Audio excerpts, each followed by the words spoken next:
I am unashamed. What about you?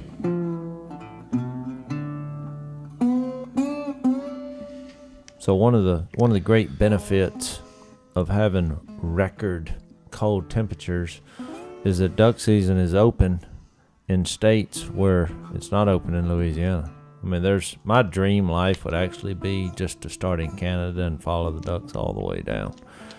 But you got to remember, we're the last state on the North American continent. We're the last state. We're far as you can go. The Bluewinged Teal going into Mexico, but most of them, they come down. Louisiana is the end of the line. Well, even the mallards, they'll stop short of South Louisiana. That's right. And these ducks are migrating from Canada, the Canadian prairies. That's why I sing Canadian national anthem. Never missing a lick when I look up to the heavens and I see these Canadian mallards coming. But anyway, I do that. You sing it. Jase figured out. Canada. You bet.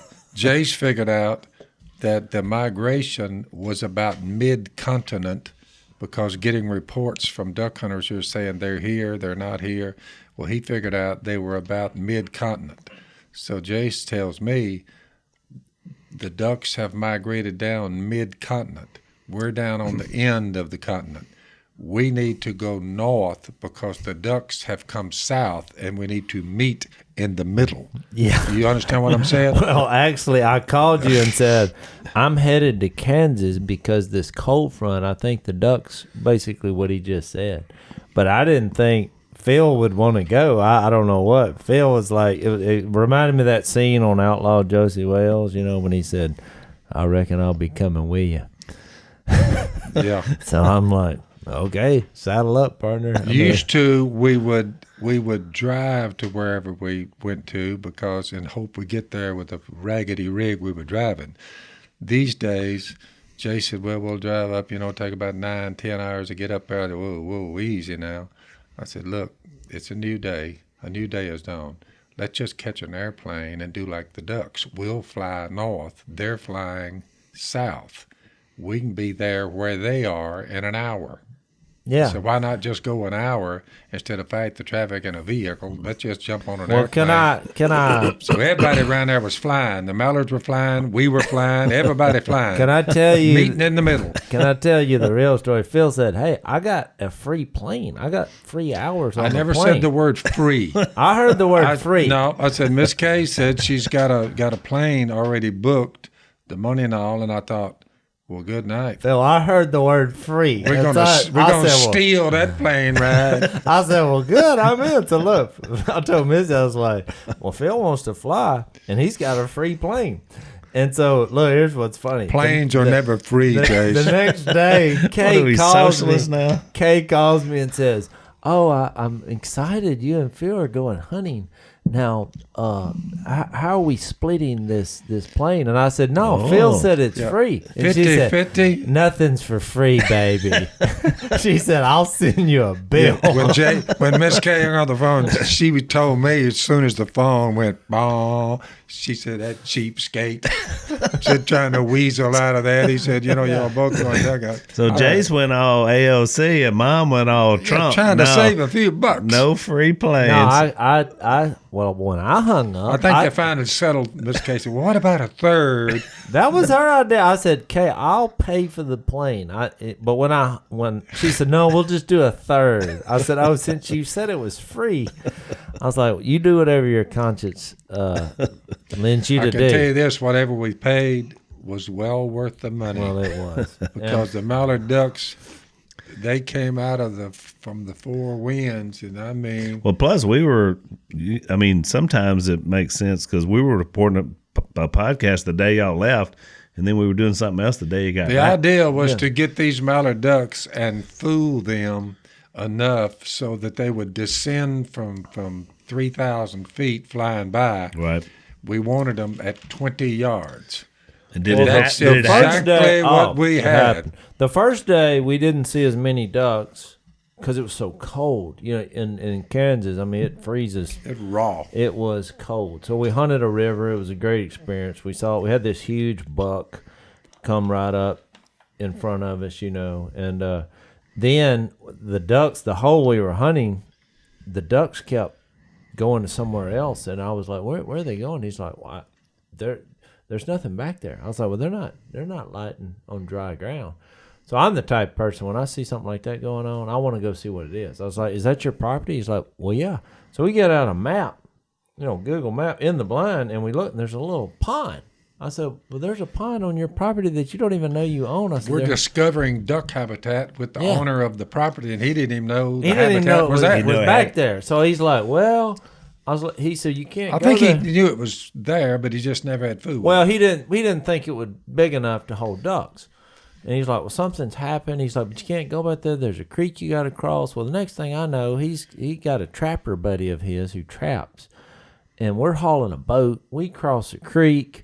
I'm walking half a mile. And so, when we get to the pond, the ducks just, that's where they were going. Ducks poured out of there. They had kept it unfrozen because there were so many ducks. And what was weird about it is that I look up under the ice and I see a snake. And I'm thinking, look, this snake froze to death. Well, I didn't know that my guide, the trapper, Elroy or whatever his name was, he all of a sudden you have a guy named Elroy. He's a trapper. They don't name you don't if you're a trapper you don't have a name that's normal. That dude was highly intelligent. He flew. He was an airplane pilot for United Airlines. Well, that's what I'm saying. Eccentric, you know what I mean? Elroy was on the Jetsons. But he traps a few beaver on the side. I'm thinking, airport, air. This guy was he was one of them now. So look, he's tapping the ice because I was like, "There's a snake that's frozen." That was dumb. He should have found him a hole. I'm thinking the snake's dead. Well, he taps the ice, and I'm looking like this snake's not dead, and it was huge. I mean, big around under the ice.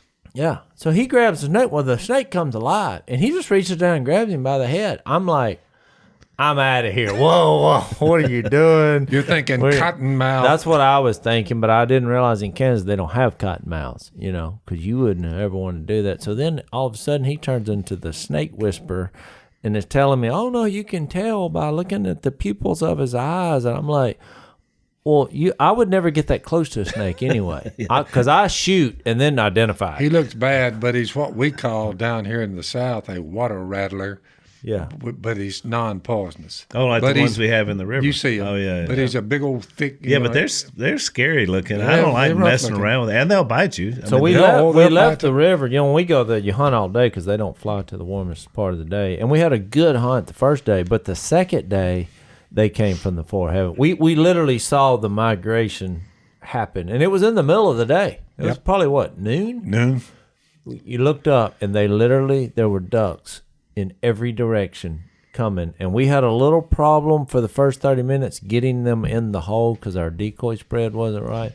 And, I enjoyed the banter between two hard-headed guys in their 40s. Me and my buddy Jason. Phil, I'm 50 now. He's 50. Okay. Yeah, it's 50. Good night. But you're making me seem old, Jay. But Phil, you are the old. banter, they were back and forth. The old dog, I'm just sitting in the middle there listening to them. And every 5 minutes, they'd go rearrange the decoy spread, and they'd go back out there again, and they'd go back out, back and back, saying, I don't know what the wrong, but they finally figured it out. And we looked up, and they started coming. Well, you think about, though, Barrett. 20 yards. The reason Jase is friends with Barrett, he's like Jay. He's a northern version of Jase. They are exactly alike. Paranoid of every little thing. When you're looking out there, hard-headed, argue with a signpost. What are you trying to say here? I'm saying that Barrett is the Both northern of them were version. trying to get into the mind of a mallard duck so that they could fool them. But it was worth watching. I enjoyed it. Did we pull it off? Look, every time the ducks would come and not come in, we immediately went out into the decoys, and he's like, I think we ought to, move them here, move them there. I'm like, get the flappers out. Then when we finally got it right, then it seemed easy. Yeah. I like the argument, though. You got to try to figure it out. You can't keep doing the same thing and expect a different result. You know how I met Barrett back when we used to have phones attached to the walls, and we would answer them? Because you didn't know who was calling. He called because he was intrigued by our faith, because we've never been ashamed of our faith. That's what we're doing here today. And he was a big duck hunter, but he didn't have anybody that likes to duck hunt, and he owns his property. And so he called, which is, now that I know him, is something he would never do. But he was just intrigued, and he called us. He's like, "I'd like for y'all to come hunting up here." And we'd get a lot of those requests, and we very seldom would do it. But we were on a trip somewhere else, and we didn't have a good hunt, and we were heading home. But I put his number in a notebook just in case we wanted to check it out. And so I started to call him, and I was asking Phil. He's like, "No," but then I said, "I'm going to do it." So I called him, and he's like, "Oh, I got him. Come on." And then when I hung up, but Phil just said, "Nah, I just don't," because Barrett's kind of a high-strung guy, Well, Barrett calls back, and I forgot where we were, and he stuck his phone outside his camp, and there were thousands of mallards hollering. And Jay showed me a picture of it. Yeah. And I had been saying I had too far to go. When I saw that, I said, book it. Book the trip. Book it, Dano. But the bottom line is, all these years have passed since the apostles wrote what I am fixing to quote. This is Luke the apostle. He's telling a story. Underneath that story is how were the Gentiles, that's all of us sitting at this table here and out there in the world. You say, our salvation's from the Jews. You say, well, when were the Gentiles brought in and how were they brought in? This is the story of how we received the grace of God handed to us, because the Jews thought it was just for them, and they were, boy, you're talking about racism. It was going on back then between Jew and Gentile. Yeah. So God, in his mercy, shows Peter, a Jew, he gives him a picture of the way it's fixing to be, because they had all these food laws under the law of Moses. The Gentiles, a bunch of heathens, they didn't food with the food laws at all. So he sends them a story. It was about noon the following day as they were approaching the city. They're on a trip. Where are you at? This is Acts chapter 10, 9 and following. Yeah, I like Peter this. became hungry and he wanted something to eat. And while the meal was being prepared, he fell into a trance. He saw heaven opened and something like a large sheet being let down by its four corners. The sheet contained all kinds of, now listen to this list, ladies and gentlemen, because last week one of you ladies was mouthing off, I don't read I don't have a cell phone. Someone gave me this information that we had a naysayer, because when I was with the president, I said, well, if you're pro-God and you're pro-America and you're pro-gun and pro-duck hunting, I said, that's all I want out of life. So that's all you said. I'm behind you. I will vote for you. And she said, the naysayer, I love you, darling, wherever you are. The naysayer said, I got everything pro-God, pro-America, but I didn't get the duck part. I don't understand where he was going with the duck. So listen up, and I'll show you about the ducks. Peter, he falls into a trance. Heaven opens, and here comes a movie screen, a giant one, descending from the heavens, and it contained all kinds of four-footed animals, which would include bears. Was this the first movie? I guess it was. Yeah, first movie ever recorded. And deer, 4 feet, squirrels, 4 feet, whatever. Moose, 4 feet, four-footers. It's on the movie screen, as well as reptiles of the earth. And listen, and birds of the air. Now we're talking ducks, geese, pheasants, quail, doves. We're talking birds. And a voice coming out of heaven said, get up, Peter, kill and eat. A new day has just dawned from the law of Moses. Now everything is fair game.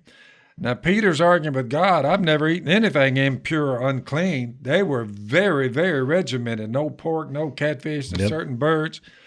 The voice spoke to him a second time, you don't call anything impure that God has made clean. From that, he was wondering about the vision.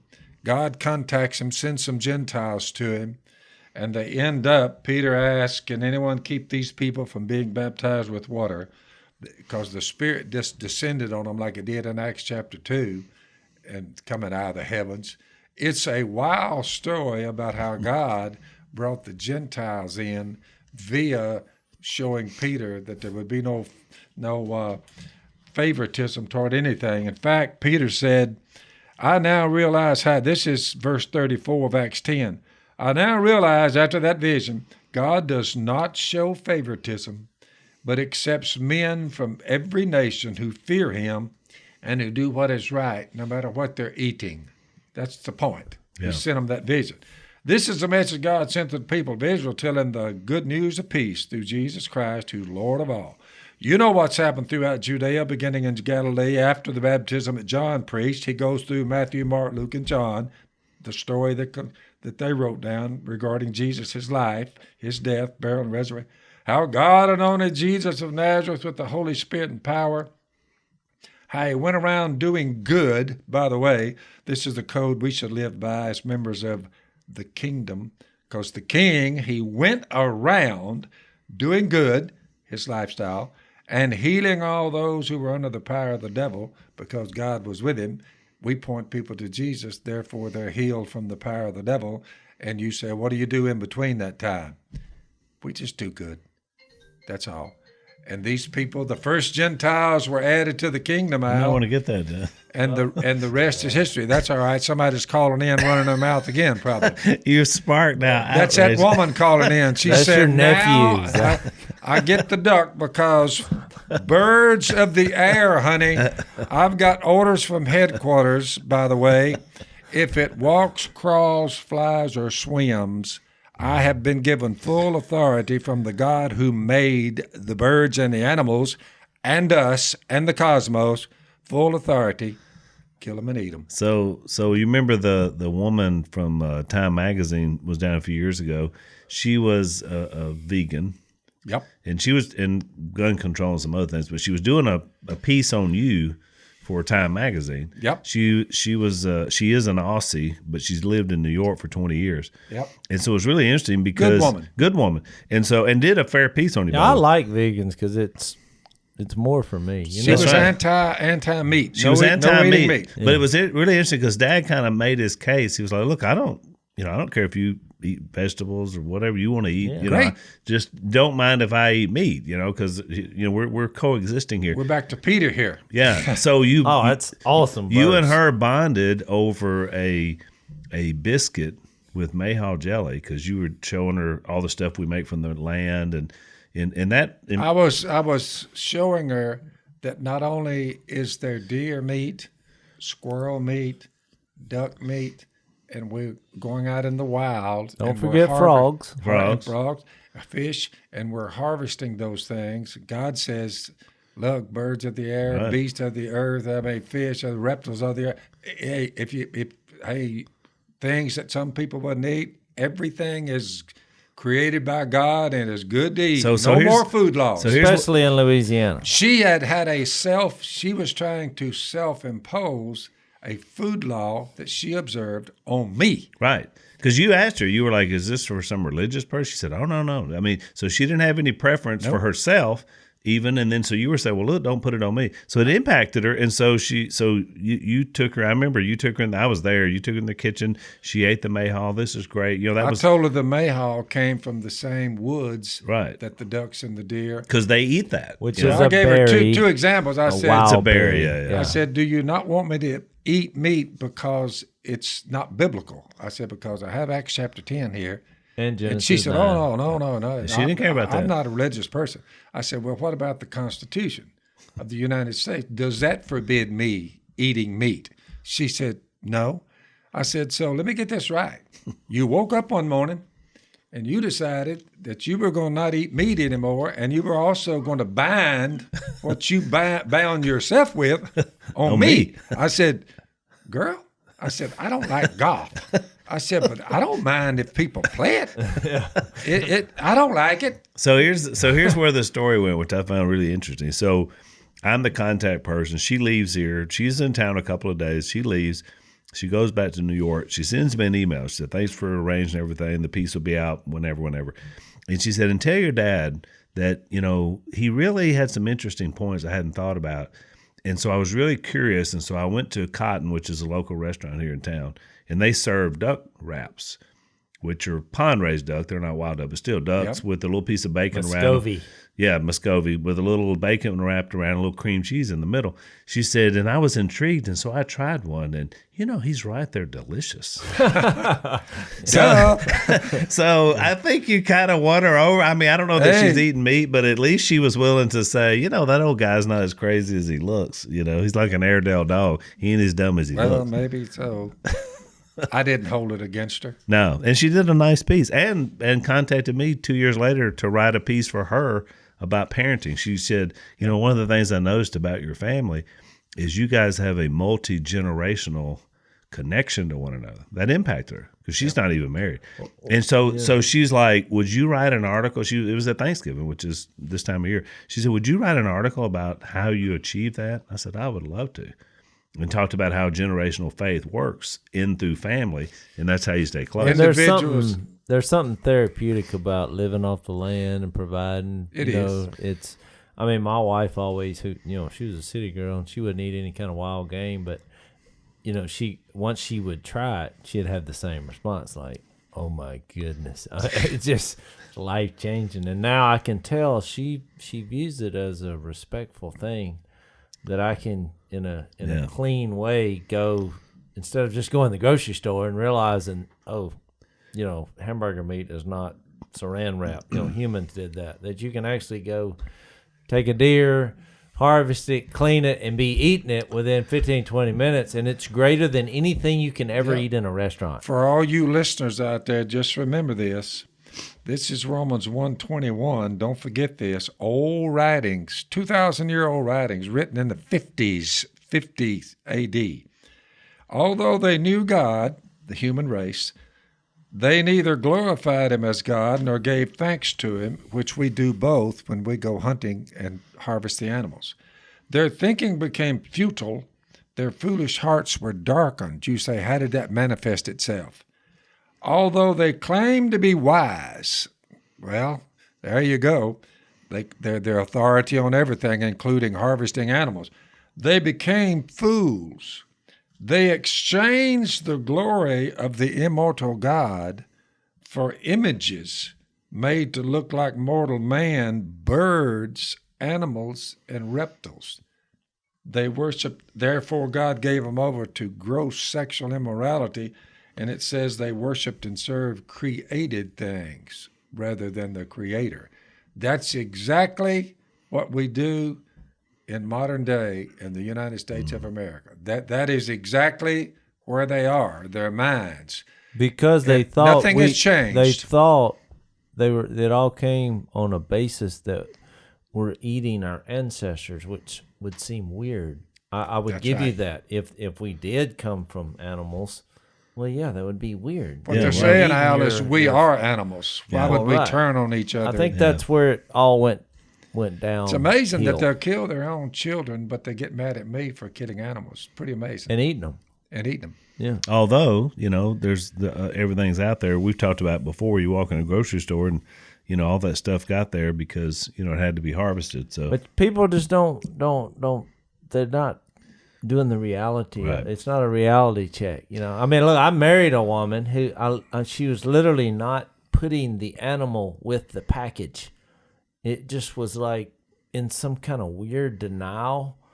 I'm like, well, you see me clean a frog and you're like, oh, I can't eat that. I was like, if you saw any other animal harvested that you buy in a grocery store, but since it's neatly packaged, they're like, oh, well, it's not, that didn't happen. That's right. The metric tons, millions of metric tons of beef, pork, chicken, turkey, fish, millions of metric tons a day. Oh, yeah. It's just being killed, processed, packaged, and it ends up in the supermarket. To just say that's not the way to roll, it's not logical. So we got our friends that at Quip, is what they're called.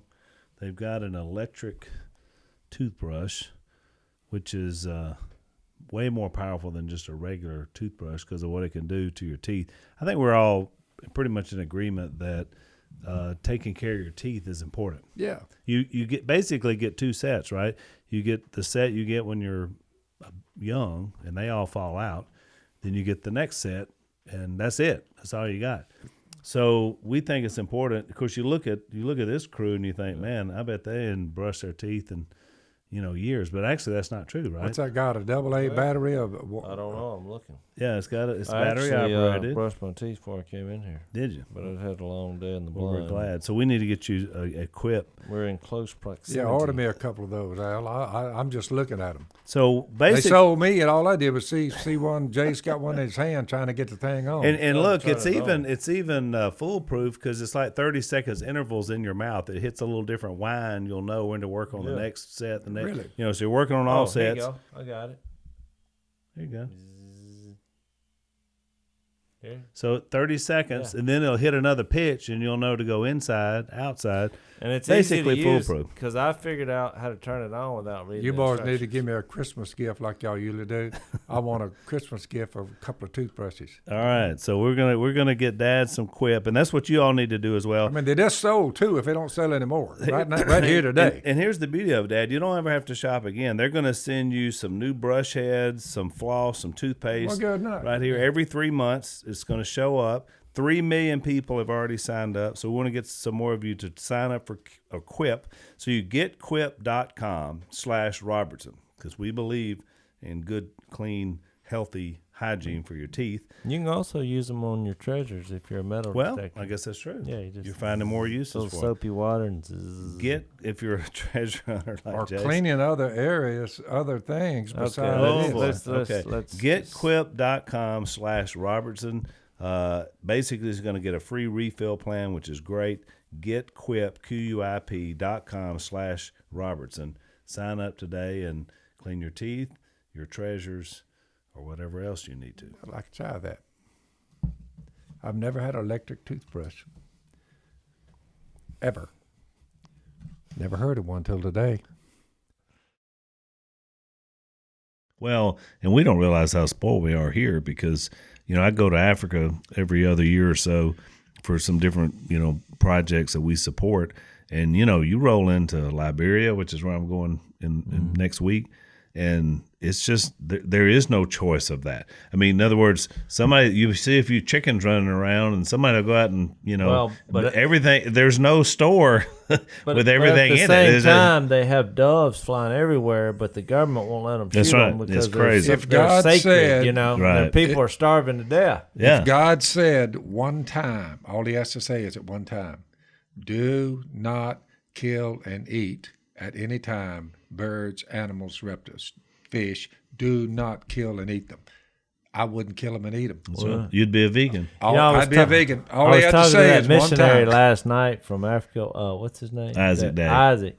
And I said, but I was waiting on a meeting, and I was like, do y'all have bullfrogs? He said, oh, yeah. I said, well, do you eat them? And he said, yes. And he referred to Acts 10. Oh, did he? Yeah. And he was like, very good. They're giants, And I was like, he's like, you Reptiles should of go the to earth. Africa. And I was like, well, I just might do that. You know what I mean? We were like planning a frog hunt overseas. Well, 'cause see, you he's did like, just tag in with me, and then you could go frog hunt that river. Yeah. But I got to tell you, Jez, it's not for Well, then he the. While you're there, then he Al. started talking about the black mamba and Yeah. Ooh, yeah, what's they the got some snakes, bad. the boa constrictors, and I was like, yeah. They got the king cobra there too. While That's you're their there, bad boy. Al, just a little briefing to our listeners. Let's see, where is that? Thessalonians. Let's see. You know where it is on the page. Yeah. If you can find it on I the know page, where it is on the page. It's over. that's why Dad can only have replica It's Bibles. Paul to Me too. Timothy. I'm Now done. listen to this carefully. For you listeners out there, you say, well, is there any other things about the animal world of vegans and all that? You got to remember, you say, you don't dislike these people. No, that hold to their own self-imposed food laws. Well, we love of course everybody. Not. We love them. Look, the Spirit clearly says that in later times, well, this is about 50 or 60 A.D., somewhere in later times, this will happen. In later times, some will abandon the faith. That's be where we are, kill animals and eat them. And they will follow deceiving spirits and things taught by demons. You're like, woo, this is rough. Such teachings come through hypocritical liars whose consciences have been seared as with a hot iron. We're not that rough on the self-imposed worship, but watch. They do two things. They forbid people to marry. Don't ever do that. Just use your head there, listeners, and say, is there anybody around in America that won't let certain individuals marry? Research it and get back with me. Don't ever do that. They forbid people to marry because these are things taught by demons. And they order them to abstain from certain foods. Uh-oh. You say, that's two things you never want to do.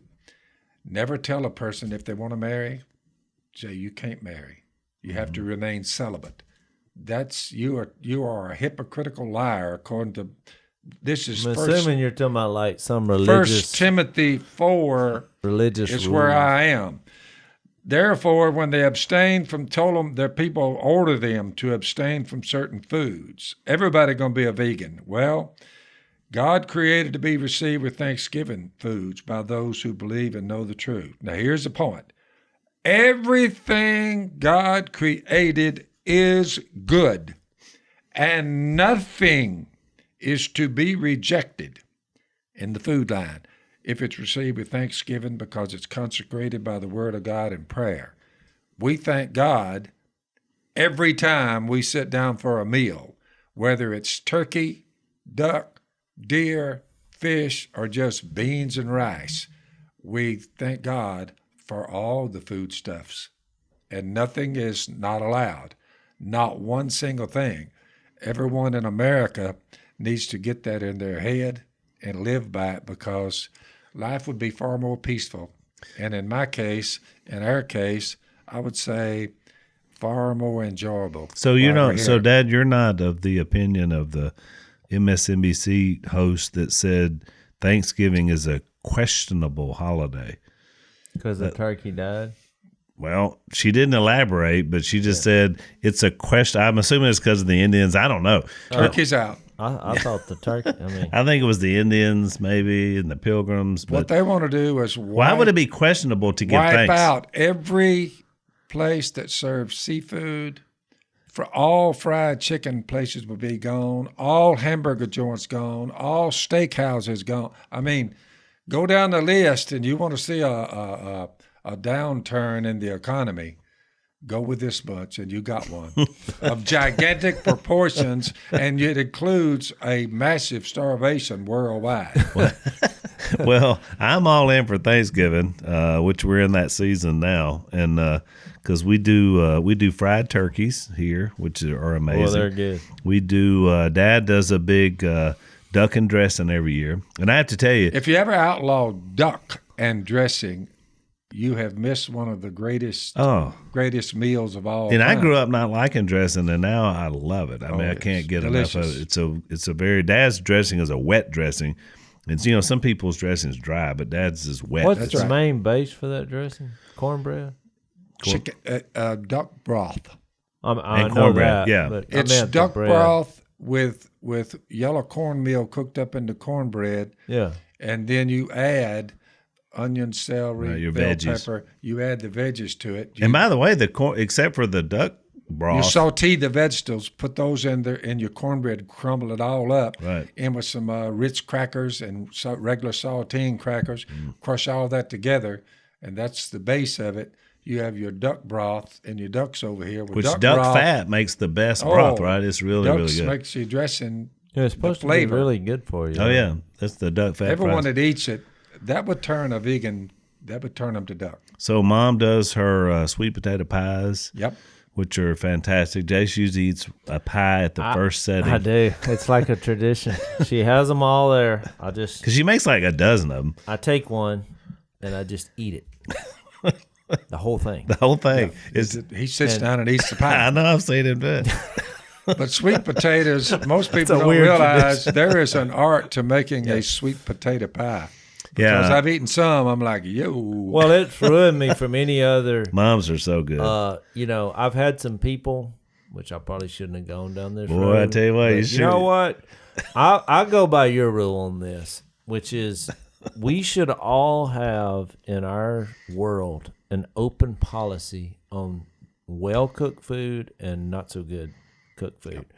And I told my wife early on, I was like, look, Well, Dad told us that. if it's not good, I'm going to tell you. Food has to be critiqued. It does. Because once you brag, trying to be kind, once you brag on bad cooking, you're insuring yourself of bad cooking. Of a from life from of that misery. day on. Yes. So if They it's thought not you were good, telling the truth. If it's not good, I tell Miss Kay, I can't eat it, but see if the dogs will. And if Which me made- and the dogs, if we say, no, sir, if the dogs won't eat it and you won't eat it, you say, that's why I Well, said one thing I'll it's not say good. about Dad is, and at least he is not hypocritical, because if you missed it on something, Dad's line is, nope, Missed it. missed it on that Oh, one. I'm the missed it on same that one. way. If you're gonna cook and you're gonna and really take some chances on that, you're gonna have some disasters ever so often. But some of the members of my wife's family, they're like, "Oh, we heard you love sweet potato pie," and so they made one or they bought one, and I'm like, this. It's hard for me to explain. Once you have good ones, Well, I don't even want to try it because I'm like, so I'll You know take you're a gonna be little bite. Nope. And so then they're like, well, I thought you liked sweet potato pie. I was like, well, there's a difference. My mom has ruined me because this is not that. You like Miss K's sweet potato pie. So they're crying. basically, Mrs. Al, upset. what our audience is hearing is that godliness with contentment, it is great gain. Yeah. We're content.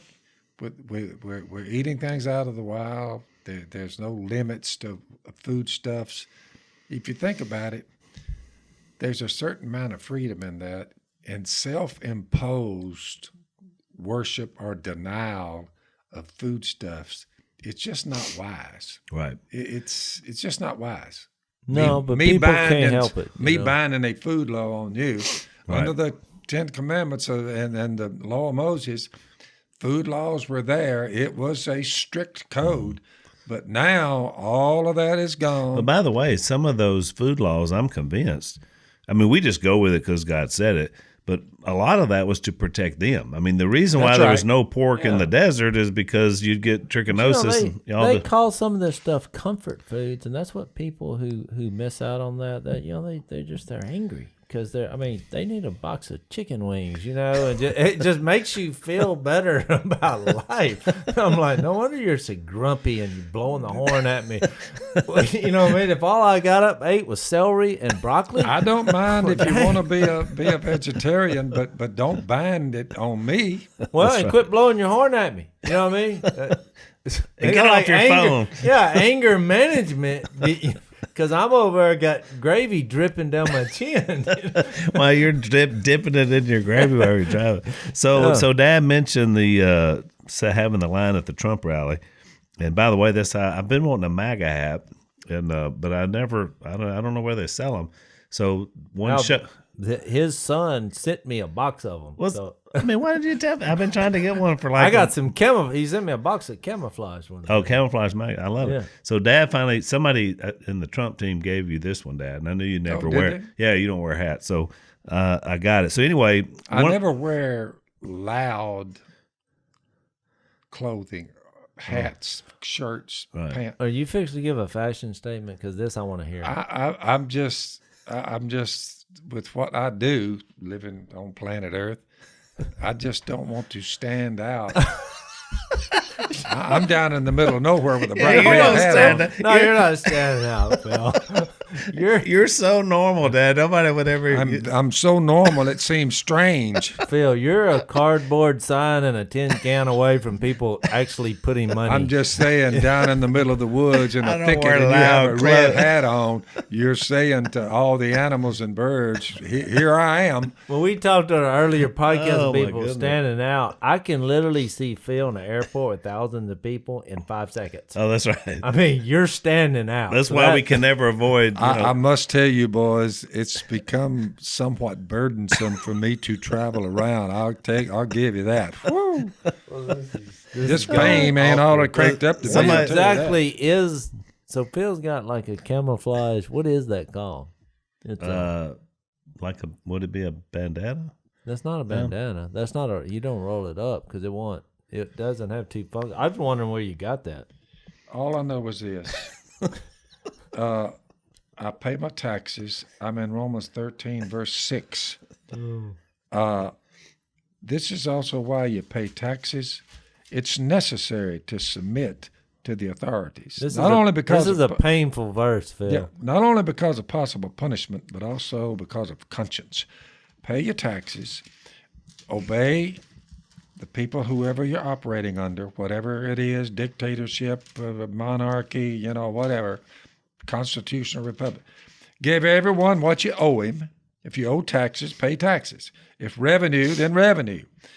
If respect, then respect. If honor, then honor. And he goes on to say, in the middle of all that, let no debt remain outstanding except the continuing debt to love one another. Just get along with people. And as far as it depends on you, if it's possible, try to do what's right in the eyes of everyone. That's the biblical teaching. So that's where I am. I don't hate them for coming up with all these cockamamie ideas, but I'm just shaking my head. And it is interesting because we've been talking a lot about living in the kingdom of God, but obviously we're still citizens of, in our case, we're United States citizens. That's correct. Which kicks in some certain responsibilities that Paul basically talked about under the Roman Empire. Yep. Jesus said the same thing. You remember when they came to him and they were trying to, trap him about paying taxes because they were like, well, you're a Jew and you're the, but would you pay taxes to Caesar? And he just took the coin out. Jesus, he just said, who's on the coin? They were like, well, Caesar. He said, well, give to Caesar's what Caesar's, give to God what's God. Precisely. Which is I brilliant. like the story when he said, should we pay taxes? But Jesus showed that he had knowledge of that conversation. I mean, you just think about if you had been around with Jesus back in the day, he knew what you were doing, whether you were with him or not. So he'd come in, he's like, hey, how'd the, whatever. Peter had just got through. And he's like, well, should we pay the taxes? They're upset. He's like, go down to that lake. The first fish you catch will have a coin in it and go pay our tax. Or maybe was it 2 coins? I think it was just a coin. Yeah, he said, and pay it to be enough. So not only did he know it was you. in the fish, he knew it was enough. Like it was a big enough, denomination of a coin. Always as an outdoorsman viewed that story. I mean, the first time I heard it, I was just fascinated by it. I mean, it's like they were probably running as fishermen to the lake. First one to catch the fish. Oh, it has a coin. Look, here's the coin.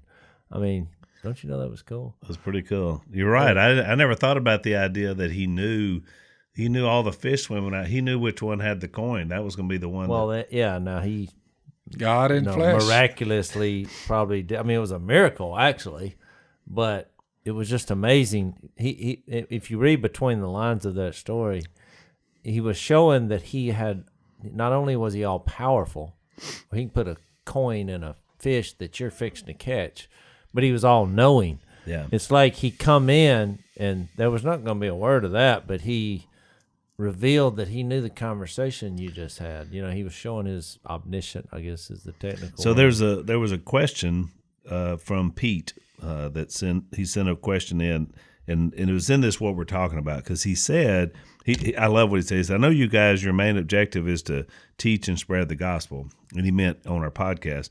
He said that's the most important, and you're doing a fantastic job. Thank you, Pete. But he Where's said, Pete from? doesn't say. Well, y'all should make when people Well, that write in, they should say tell us where where they're you're from. That's right. That helps us I a want to lot. get a profile. That's right. So he says, my question is, could you talk about this impeachment we're watching as Christians? How should you view that? And he goes on to describe a little bit more, but I think he's asking the same question we ask all the time. When you see something in the political world, how upset should we be? I mean, obviously, we're supporting President Trump. At the same time, by the way, I was respectful of President Obama. I didn't agree with his policies. He was the president. Yep. I mean, I didn't treat him disrespectfully in my heart or my words. But he's asking, how do we react to that? And I think it's a great question because we've been talking about we're a part of the kingdom of God, and yet President Trump is our president. He's not a king, but he's a elected president of the United States. So how do you deal with that? Because then these things are upsetting, and especially in today's world, they're very polarizing as well. So what would be your advice for Pete and many others who struggle with stuff like that? In that text I read a while ago, let no debt remain outstanding except the continuing debt to love one another.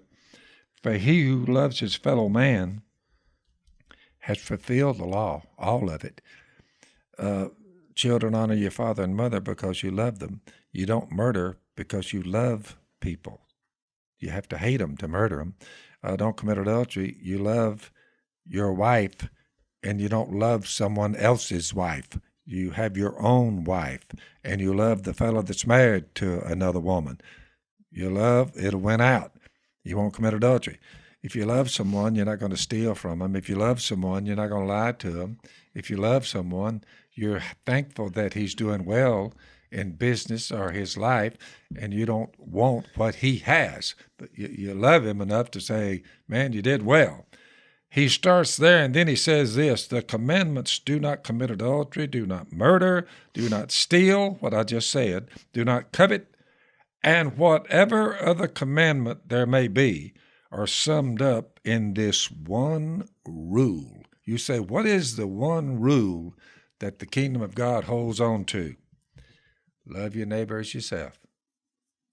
And if you think about it logically, if the 320 million Americans in 2019, if they loved God with all their heart, mind, soul, and strength, and they loved each other, Al, you would see a far different America than you now have. True. Any way you want to slice it, this is the best story ever told, and no story stacks up to that. Love God, love your neighbor, and you'll be okay. And like you said earlier from Romans, I think it was Romans you quoted, as far as it depends on you, that's all you can do. Romans 12. Exactly. So all you can do is be that person. You hope to impact more people to be like that. My advice to people about political matters are, it's not wrong to be engaged. I think as Christians we should be. It's our civic responsibility. Jase talked about on a past podcast about the great right we have to vote, which helps us to be able to make changes in our leadership. But you can't just get where it's end of world for everybody. If Donald Trump gets impeached, oh my gosh, like it's the end of the world. I mean, it's not. You can't turn it hateful because you can't be that bad. That's unfortunately, our country is divided into basically two camps at this stage. Right and left. But I tend to stay out of politics overall. I mean, stuff like this, it doesn't seem very credible to me. I mean, to me, I feel like any time I put into this is a waste of time because it just doesn't seem. It seems like this is, if there's something within the two camps that's unreasonable, I don't spend a lot of time with it. I think the impeachment over some conversation, I'm sure if you taped every conversation of every president when he's dealing, they're dissect it to me. Yeah, I mean, you're gonna, if there's something glaring, okay, but I tend to stick to the spiritual matters, and I think, I'm gonna vote for people that's more in line with what this Bible says. Whoever wins out on that is where I'm going. Well, isn't it pretty fair to say the founders put in the impeachment clause just so if someone came in and they were the worst villain you ever saw in your life, you had a way to be able to rectify that, but not because you disagree with their policy of Ukraine and blah, blah, blah, blah, blah. Well, they impeached Clinton, and really nothing changed. He was still the president, so I really didn't understand it. Yeah, because the Senate didn't ratify it and put him out of office. And look, even in that case, we were probably, looking back, I'm sure I was probably more, impeach that guy. But looking back on it, it was the same thing. And I was like, well, looking back, it's the same thing. Like, I didn't what? agree with the way he was living his life, but does that make him not fit to be the president? See, that's me. It was a mistake back then. It's an even bigger mistake today. You know what I thought? Fallible men. I thought, man needs Jesus. That's the only thing that can change your heart and ultimately change your behavior. You got to have the reason. You can't come up with, because in the end, we're all sinners. That's right. So I always look at it like the only time I bow up is when somebody, they're not going to respect the flag, or whenever they our country and our ideals. they do something like that. Now I'm opposed to that. I'll stand up and say that's not right, because no matter what we disagree on or what political affiliation you're with, you got to come together for the people who gave their life so that we can have freedom. That's good right. or bad. So I'll go up to that line, but I'm like, you know what? I'm gonna love and respect you as my neighbor, which is what you. It's a spiritual fix, Al. It is. America's problems. They're spiritually But fixed. you do that day by day with your own neighbor. I don't get up and rail about hey, you need to do this. I introduce Jesus because I know He can change the heart, and then I'm more concerned about my neighbor. Yeah. Because I'm like that I can control. Can I do? My neighbor good. I'll share Jesus with you because He can change your heart. Well, we just had a gubernatorial election here in Louisiana. It's interesting because last year some people approached me because they knew we were doing the show about running for governor because they didn't really have anybody on the Republican side that was a name recognition. And so it was interesting. I thought, and that's an interesting thing. These are people that are asking that raise money and all that. So at any time you get asked something like that, I spent some time praying about it. And then I called them back and I said, or they called me in a couple of days. I said, give me 2 days to pray about it. And then I said, I think my job is to impact governors and presidents and people in government with this, with something more.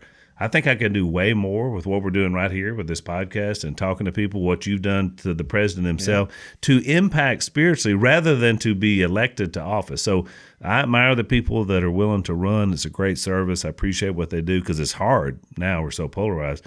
But I think our job is to do what we're doing, is to influence for good. So as Christians out there, you can never go wrong with that. I mean, if it's in you to serve in that capacity, go for it. But for the rest of us, I think we have to just provide that pattern you talked about of what kingdom living looks like. So that's it. Anyway, thanks, Pete, for that. We want to encourage you guys to keep asking questions. We're going to work those in through our podcast as we go forward in the future. So we're excited about that, and try to use your questions to kind of help guide our biblical view of what's important. So thank you for that. Keep listening. Keep telling others about it. Keep those questions rolling in. And who knows, you may hear your question on the Unashamed podcast. And tell us where you're from. Jase wants to know so he can build a profile. Let's get to know you. Let's get to know you. Getting to know you. We are so glad you're watching and listening to the Unashamed podcast. Be sure to like us on Facebook, subscribe on YouTube and iTunes. That's going to keep you up to date with all the new episodes, and it's also going to let other people find out about our podcast. So keep spreading the word and watching and listening to Unashamed with Phil Robertson.